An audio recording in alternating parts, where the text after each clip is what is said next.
Le Conseil d'État, il a statué sur le fait que le RN était un parti d'extrême droite et que la France insoumise était un parti de gauche. Qui, dans nos rangs, a été condamné pour antisémitisme? Personne dans les partis politiques de cette Assemblée.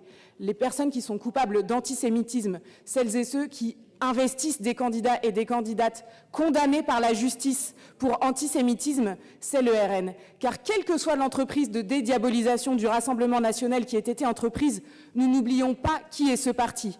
Le RN, demain au pouvoir, c'est la fin du droit des femmes à disposer de leur corps. Le RN, demain au pouvoir, ce sont des personnes racistes à la tête des ministères et de différentes institutions publiques. L'extrême droite au pouvoir, c'est demain le climato-scepticisme à la tête de l'État quand l'urgence écologique n'est plus approuvée. L'extrême droite au pouvoir, c'est des personnes qui s'enorgueillissent demain de pouvoir, je cite, casser du PD. Nous n'oublions pas qui sont nos ennemis.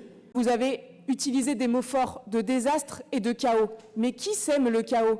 Qui a dissous l'Assemblée nationale alors que l'extrême droite est aux portes du pouvoir? Qui est un pompier pyromane? Il s'agit du président de la République. Il s'agit, Madame Opelt, du parti que vous représentez ici. Je vous appelle donc à mesurer avec la plus grande gravité les propos que vous tenez.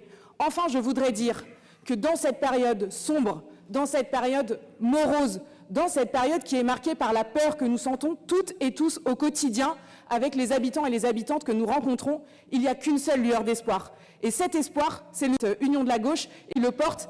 Ce programme, il est extrêmement clair sur l'agriculture, sur la lutte contre toutes les discriminations et sur la lutte contre l'antisémitisme, sur les positions qui concernent l'Ukraine et Gaza, sur ce que nous voulons en termes de mixité sociale, sur le projet de société fédérateur, humaniste que nous voulons, un projet émancipateur. Alors Madame Opelt, Madame Garnier, je vous invite très sérieusement à revoir les termes que vous utilisez. Et mesdames et messieurs, je vous invite le 30 juin et le 7 juillet pour faire un choix dans les urnes qui sera le choix de la responsabilité et le choix de la République afin que demain, nous ne vivions pas ce pourquoi aujourd'hui les gens ont peur et nous interpellent.